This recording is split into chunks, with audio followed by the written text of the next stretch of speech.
Sometimes the rope similar does not move, कि ऐसा नहीं होता कि जो रोप होती है वो सिंपली मूव आसानी से मूव कर जाए इसी वाले गेम में। Is it not similar to the situation shown in figure 11.3 b, कि जो सिमिलर जैसे 11.3 का बी वाले में जो डायग्राम में दे रखा था उसके जैसे सिमिलर नहीं है ये 11.3 का बी में, 11.3 के बी में इस प्रकार से उसके जैसा नहीं है ये गेम, क्योंकि इस वाले में भी यही क्या कर रहे थे, पुलिंग, इसमें पुल कर रहे थे और इस वाले में भी पुल कर रहे हैं, लेकिन उसमें एक कर रहे थे, इसमें बहुत सारे कर रहे हैं ना, तो ये सेम नहीं है। The team that pools harder that is applies a larger force, बहुत सारे करेंगे तो क्या भाई, बहुत सारे फोर्स लगाएंगे तो ज़्यादा बहुत हार्डर फोर्स लगेगा, बल लगेगा, लार्ज बहुत ज़बरदस्त लगेगा। जब बहुत सारे लगा रहे हैं, खींच रहे हैं अपनी तरफ, पुल कर रहे हैं अपनी तरफ, फाइनली विंस द गेम। अब जो ज़्यादा फोर्स लगाएगा वो क्या करेगा, अपनी टीम को जिता देगा ना। जो टीम ज़्यादा फोर्स बल लगाएगी, अपनी तरफ पुल करेगी, अपनी तरफ खींचेगी, वो जीत जाएगी। What does this example suggest about the nature of force, इसके कारण क्या होता है, आपको क्या समझ में आ रहा है कि नेचर, हमारे जो नेचर प्राकृतिक में जो ये फोर्सेज होते हैं, ये इसके बारे में बताते हैं कि जो ज़्यादा दम लगाएगा, जो ज़्यादा पावर एनर्जी लगाएगा, जो ज़्यादा अपनी अपनी फोर्स लगाएगा, ताकत लगाएगा, बल लगाएगा, एनर्जी लगाएगा, ताकत लगाएगा, और ज़्यादा होंगे, जब ज़्यादा फोर्स लगाने वाले होंगे तो वो जीत जाएगा। वो समझ पा रहे, वो टीम जीत जाएगी। कोई भी फोर्स है जो ज़्यादा बल लगा पा रहा है वो जीत जाएगा ना।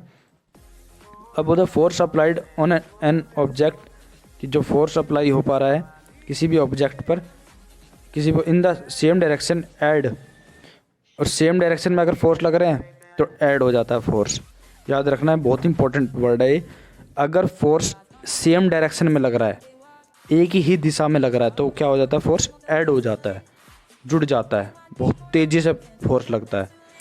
टू वन अनदर, एक साथ दोनों एक साथ लगा रहे हैं। Now recall what happened when you and your friend pushed, धक्का लगाते the heavy box in the same direction in activity 11.2 से। तो बल होगा जहाँ पर आप ज़्यादा लगा पा रहे थे, तो दो दोस्त मिलकर थोड़ा सा आसान होगा उसको तो बल लगाने में, ताकत लगाने में, आगे तक घसीटने में, पर लेकिन वो नहीं लगा पाओगे ना, अब आगे तक मूव ही नहीं कर पाएगा ना। क्यों नहीं मूव कर पाएगा, क्योंकि भाई वो एक शेप पे भी डिपेंड करता है, कोई चीज़ मूव करेगी नहीं करेगी, फ्रिक्शन की वजह से। If the two forces act in the opposite direction of an object, ये दो फोर्सेज हैं वो अगर अपोजिट डायरेक्शन में बल लगा रहे हैं, the net force acting on it's the difference between the two forces, जो नेट फोर्स होगा, जो उन दोनों का जो रिजल्टेंट, जो उसका रिजल्ट आएगा वो जीरो हो जाएगा। Difference between the two forces,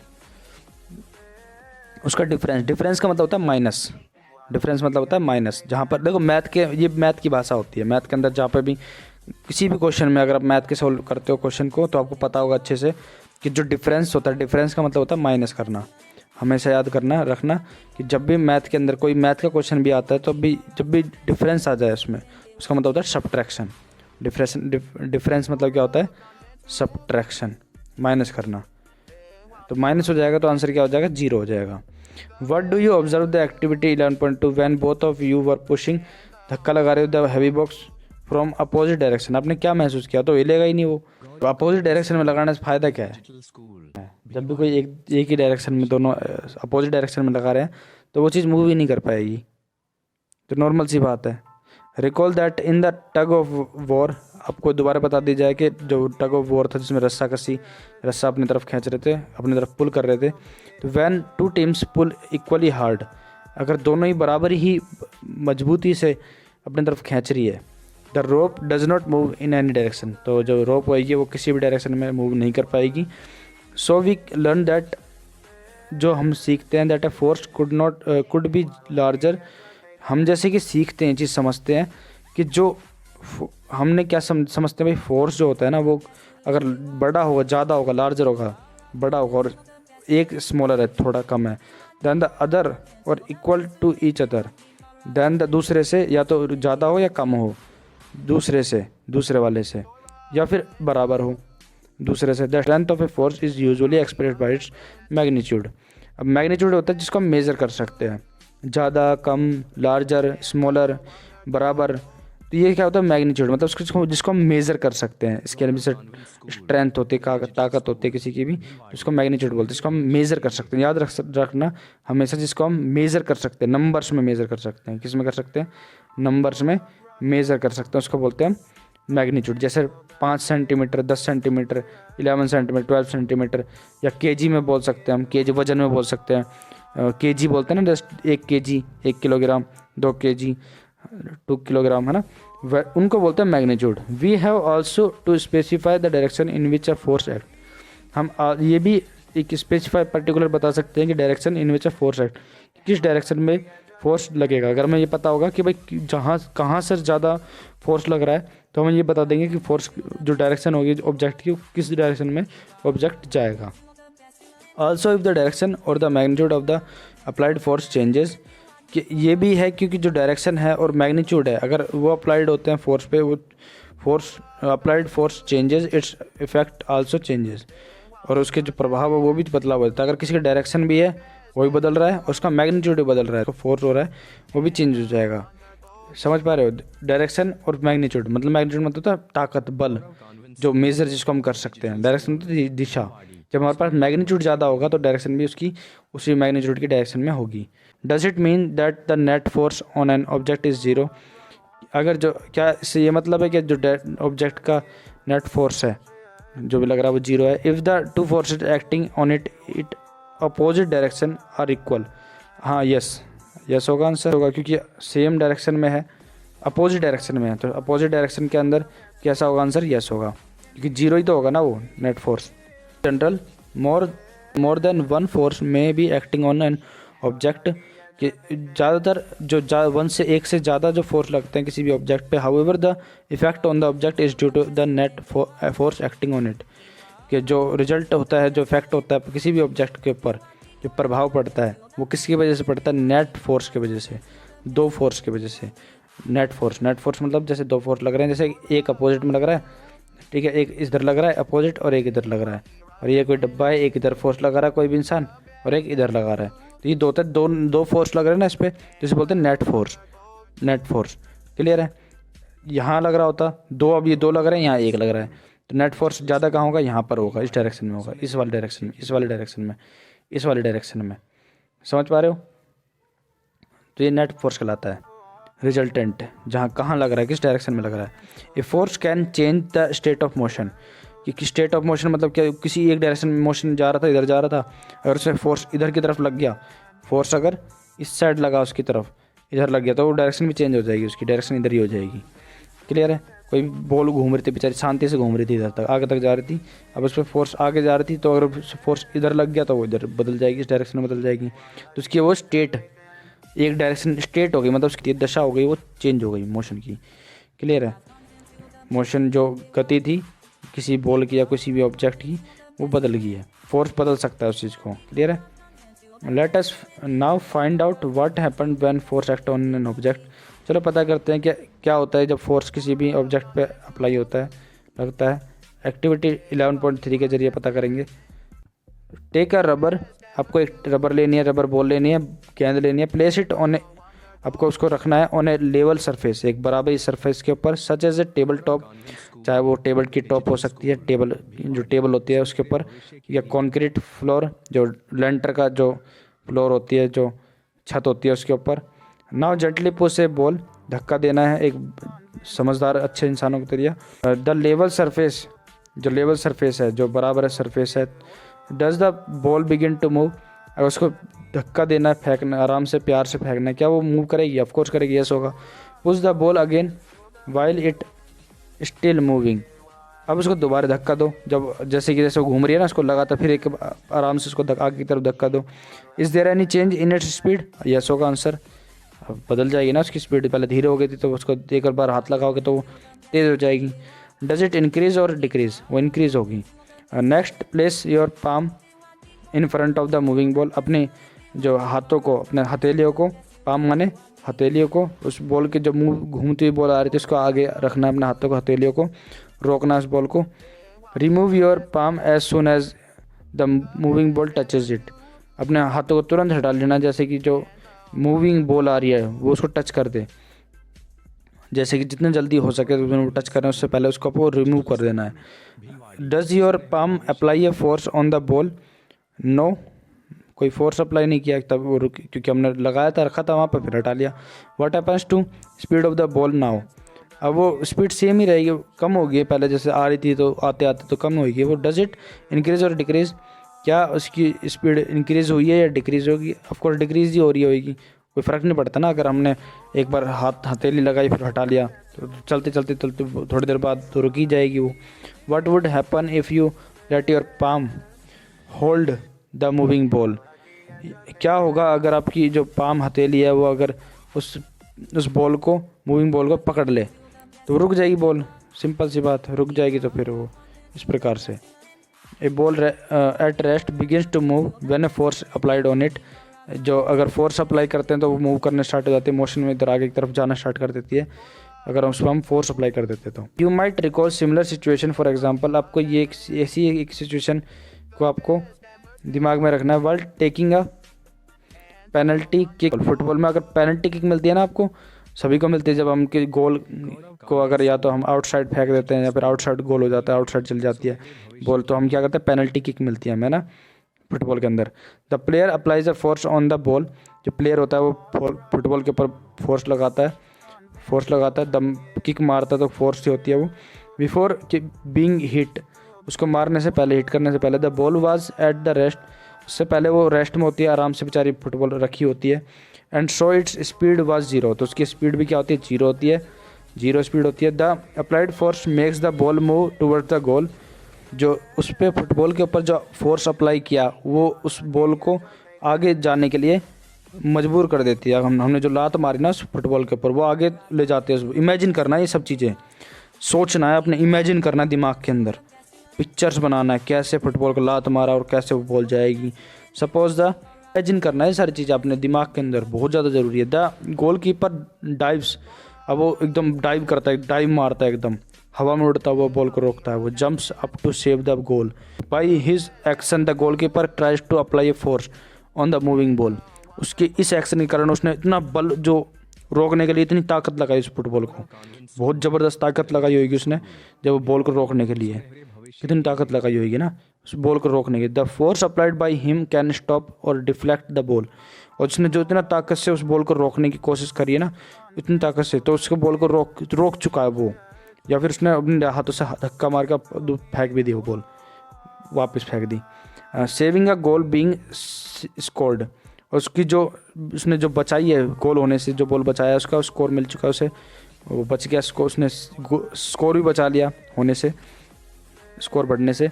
if the goalkeeper succeeds in stopping the ball it speed decreases to zero, उसने अगर कोई भी गोल कीपर होता है वो अब रोकने में, फुटबॉल को रोकने में अगर कामयाब हो जाता है तो इसका मतलब क्या होता है, उसने इस फुटबॉल की स्पीड को जीरो कर दिया था, फुटबॉल की स्पीड को जीरो कर दिया, तभी वो फुटबॉल रुक गई।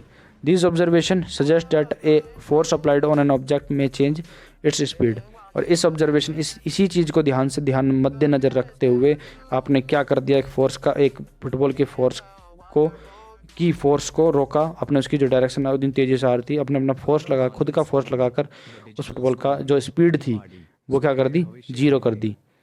ठीक है, आपने उसकी स्पीड बदल दी, उसकी स्पीड कहाँ वो तेज़ी से आ रही थी और आपने एकदम पकड़ के उसकी स्पीड को जीरो कर दिया। तो ये आपके अंदर एक फोर्स आपने लगाया उसके अंदर। If the force applied on the object is in the direction of its motion, बोल रहा है अगर आपने तो पहले तो अपोजिट में लगाया था, लेकिन अगर आप उसकी फुटबॉल की ही डायरेक्शन में, जैसे फुटबॉल जिस डायरेक्शन में जा रहा है उसी डायरेक्शन में अगर आप फोर्स दोबारा किक मारते हो उस फुटबॉल को, और दोबारा उसी चलती हुई मोशन के जो फुटबॉल चलती हुई फुटबॉल को आपने किक मारा, तो उसकी स्पीड क्या होगी, इंक्रीज़ होगी, उसकी स्पीड क्या हो जाएगी, और डबल इंक्रीज हो जाएगी, बहुत ज़्यादा तेज़ हो जाएगी अचानक से फुटबॉल की speed. If the force is applied in the direction opposite to the direction of the motion, then its result, जो उसका रिजल्ट होगा वो क्या हो जाएगा, डिक्रीज हो जाएगा in the speed of the object, रुक जाएगा। अगर उसके अपोजिट में रोकोगे तो, अगर फुटबॉल को रोकोगे तो रुक जाएगा, और उसके जिस डायरेक्शन में फुटबॉल जा रही है उसी डायरेक्शन में लात मारोगे और डबल हो जाएगी, डबल से बहुत तेज़ हो जाएगी ना फुटबॉल की स्पीड अचानक से।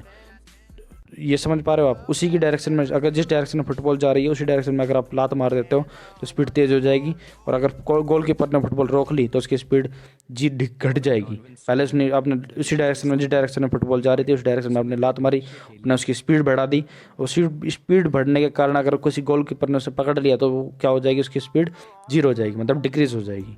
समझ में आ गया आपको अच्छे से?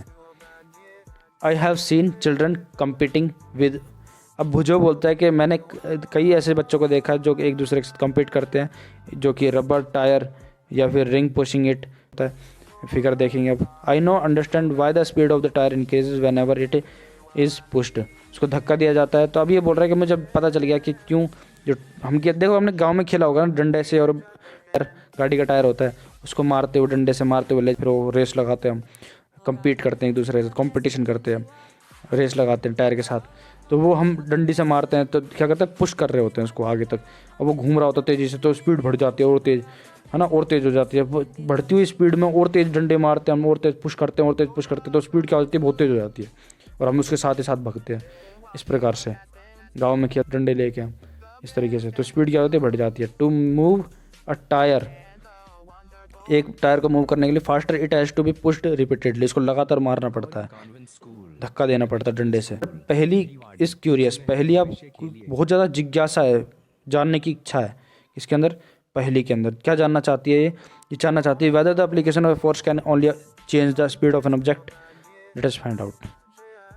क्या जो एप्लीकेशन हम लगा रहे हैं, फोर्स लगा रहे हैं, वो क्या करते हैं, स्पीड चेंज कर सकता है किसी ऑब्जेक्ट की, या फोर्स कर सकता है, लेट अस फाइंड आउट। जहाँ पर हम फोर्स लगा रहे हैं, अगर हम उसी के अंदर और फोर्स लगाए जा रहे हैं तो क्या उसकी स्पीड बदलेगी, किसी भी ऑब्जेक्ट की बदल जाएगी ना। लगातार फोर्स लगाया जा रहा है तो उसकी स्पीड क्यों नहीं बढ़ेगी, बढ़ेगी। तो let us find out, activity करके बताएगी, करने की बोल रही है यहाँ पर। टेक अ बॉल, अपने एक बॉल लेनी है, place it on a level surface as you did in activity 11.3, आपको एक सरफेस पे बॉल, एक सरफेस पे रखना है जैसे आपने एक्टिविटी 11.3 में किया था हमने, कि इस बॉल को रखना है। Make the ball move by giving it A push, आपको उसको थोड़ा धक्का देना है, उस बॉल को आगे तक ले जाना है उसको। नाउ प्लेस अ रूलर, आपको स्केल रखना है, स्केल देखा ना, स्केल होता है आपके पास, in its path as shown in figure 11.8, उसके जो रास्ते में आपको एक रूलर रखना है, स्केल रख देना है, नीचे रख देना है सीधे यूँ प्लेन करके। In doing so you would apply a force on the moving ball, आपको ऐसा करते समय आपने जो कुछ फोर्स लगाया था, पुश किया था ना उसको, बॉल को।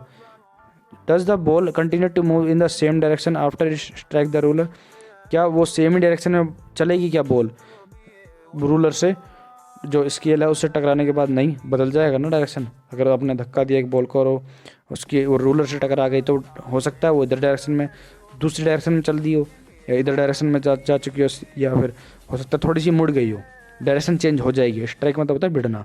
Repeat the activity and try to obstruct ball by placing the ruler in such a way, अपने वहाँ पर जो स्केल इस तरीके से रखना है that it makes different angles to its path, कि उस बॉल के लिए उस वो रूलर जो स्केल होगा वो अलग अलग डायरेक्शन बनाए, मतलब जो बॉल है वो रूलर के कारण दूसरी डिफरेंट डायरेक्शन में जाने की जाए, अपने इस प्रकार से उस स्केल को रखना है।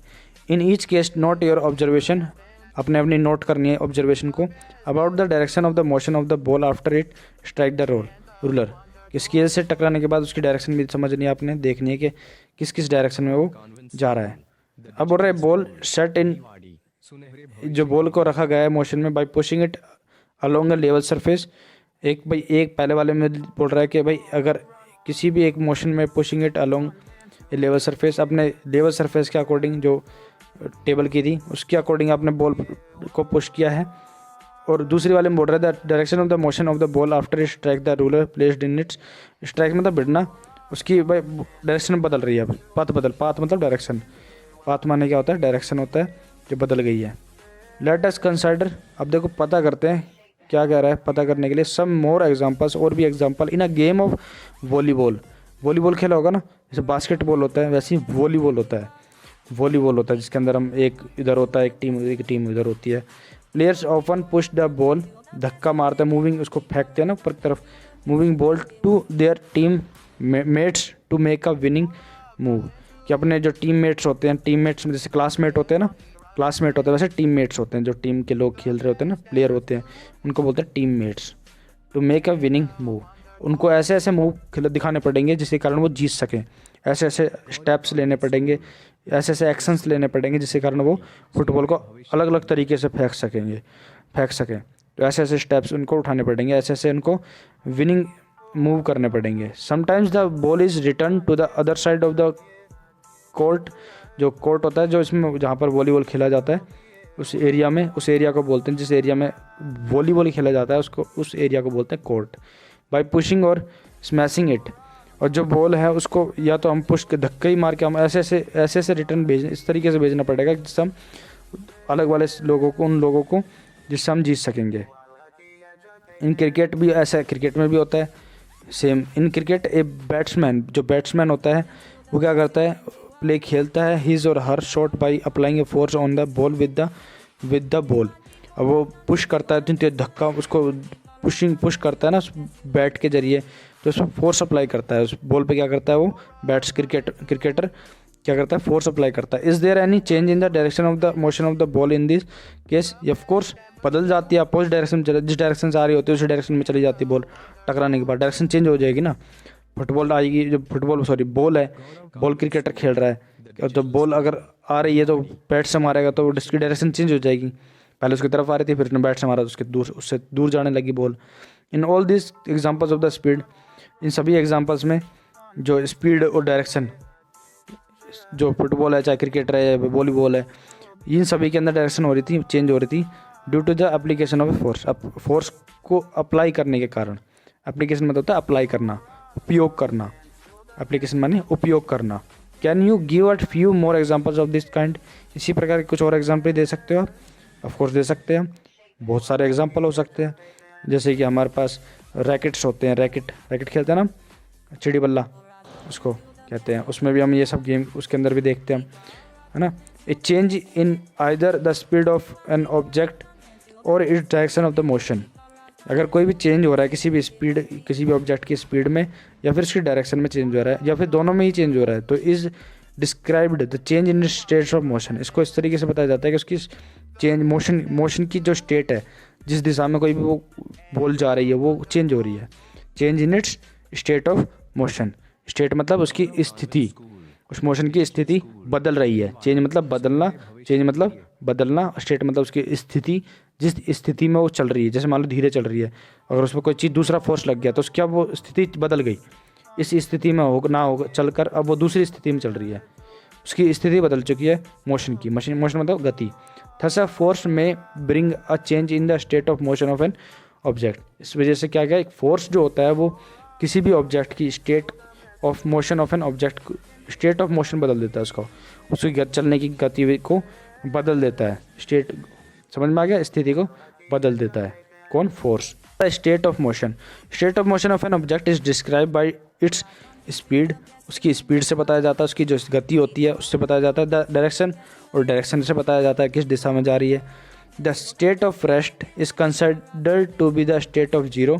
अगर कोई भी ऑब्जेक्ट एक ही जगह पर है तो उसको समझा जाता है, उसको स्टेट ऑफ जीरो समझा जाता है। मतलब वो कहीं, उस पर कोई फोर्स ही नहीं लग रहा, वो एक जगह पे है, वो सिर्फ एक जगह पे, तो उसको बोला जाता है स्टेट ऑफ जीरो।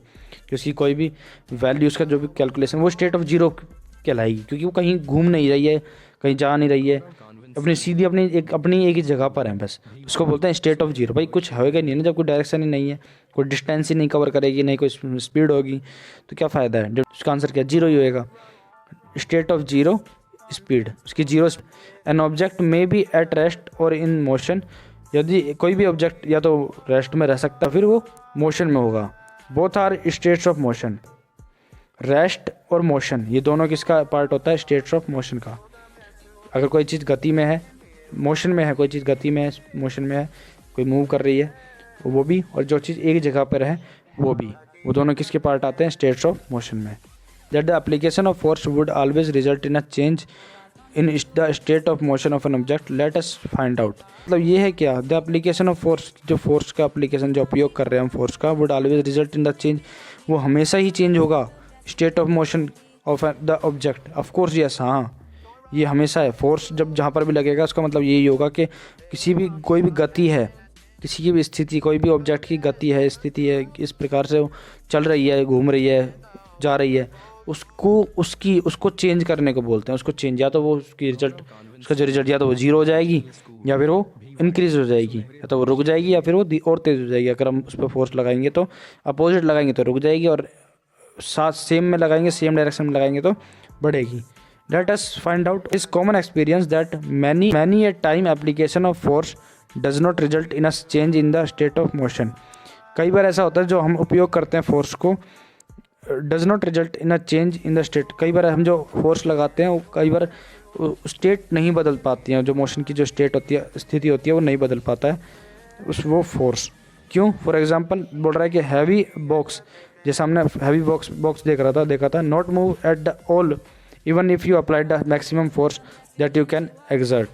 जो कि आप महसूस कर पा रहे थे, जो लगा रहे थे आप फोर्स लगा रहे थे, तो वो मैक्सिमम बहुत ज़्यादा फोर्स लगाने के कारण भी आप उस डब्बे को नहीं हिला पा रहे थे ना।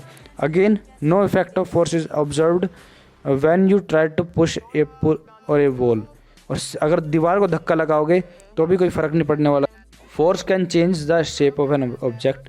जो फोर्स होता है वो बदल देता है किसी भी ऑब्जेक्ट की शेप को बदल। 5 some situation have been given in column 1। एक पहली कॉलम में दे रखी कुछ सिचुएशन ऑफ टेबल 11.2 जो ये टेबल दे रखी है हमारे पास, in which objects are not free to move. जिनमें जो 11.2 के अंदर जो कॉलम नंबर 1 है उसके अंदर जो ऑब्जेक्ट है वो फ्री मूव नहीं कर पा रहे, मतलब आसानी से मूव नहीं कर पा रहे। फ्री मतलब जो लटके हुए हैं, आराम जो इधर उधर घूम रहे हैं, फ्रीली है, फ्री घूम रहे हैं ऐसी। कॉलम 2 में क्या हो रहा है, जो suggest the manner in which force can be applied on each object while column. देखो सभी ऑब्जेक्ट पे फोर्स लग रहा है, किसी में कॉलम 2 में, और कॉलम 3 में shows the diagram of the action. Column 3 के अंदर एक डायग्राम दिखाया गया है जो एक्शन का दिखा रहा है। Action try to observe the effect of force in as many situations as possible. ये इफेक्ट ऑफ फोर्स का जो प्रभाव पड़ेगा फोर्स के ऊपर बहुत सारी पॉसिबल है, बहुत सारी सिचुएशन उसके अंदर पॉसिबल है, कैसे कैसे प्रभाव पड़ेगा। You can also add similar situation using available material. अब ये सेम सिचुएशन अपने जो आसपास के मटेरियल्स सामान पड़े उन पर भी अप्लाई कर सकते हो फ्रॉम योर एनवायरनमेंट, अपने एनवायरनमेंट जो पर्यावरण से उसके जरिए उसकी मदद से। Not your observation column 4 and 5 of the table. कि अपनी ऑब्जर्वेशन को कॉलम 4 और 5 में लिखना है। चलो देखते हैं क्या है। Studying the effect of force on objects. अब फोर्स जो पढ़ेंगे हम कि क्या प्रभाव पड़ता है किसी भी ऑब्जेक्ट पे जो फोर्स लगाते हैं हम वो। तो पहला बोल रहा है description of the situation. Description दे रखा है कि सिचुएशन क्या क्या कैसी कैसी सिचुएशन है, क्या क्या सिचुएशन है। फिर बोल रहा है हाउ टू अप्लाई फोर्स, उसमें कैसा फोर्स अप्लाई करना है। फिर डायग्राम दे रखा है और फिर एक्शन ऑफ फोर्स बता रखा है। Change state of motion, yes और नो बताना है कि उसकी जो स्टेट ऑफ मोशन बदलेगी या नहीं बदलेगी, समझ पा रहे हो। या चेंज इन शेप, फिर दूसरा बताना चेंज इन शेप। चलो मज़ा आएंगे, बहुत इंटरेस्टिंग है ये, बहुत इंटरेस्टिंग पार्ट है ये। तो बोल रहा है ए लंप ऑफ डफ। आटा डफ मतलब होता है आटा गूंदने का, जब आटा गूंद देते हैं।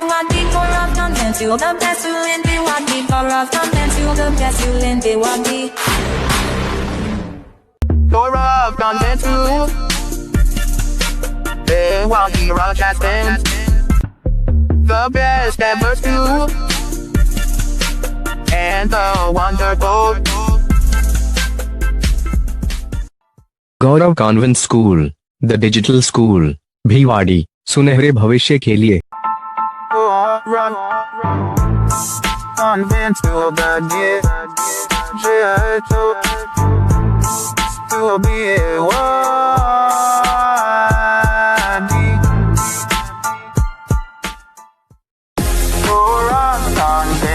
the best you can be what is quality education. Alright, content to the best you lend it what? Alright, content to the best you lend.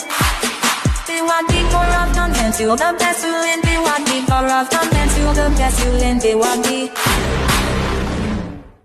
Of content too. They want the broadcasting, the best ever school and the wonderful Gaurav convent school, the digital school, Bhiwadi, सुनहरे भविष्य के लिए। run until the to be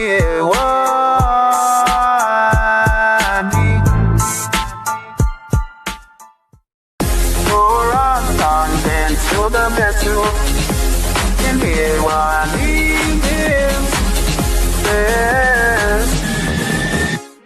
quality education. Power of content to the best you lend. They walk. The power of content to the best you lend.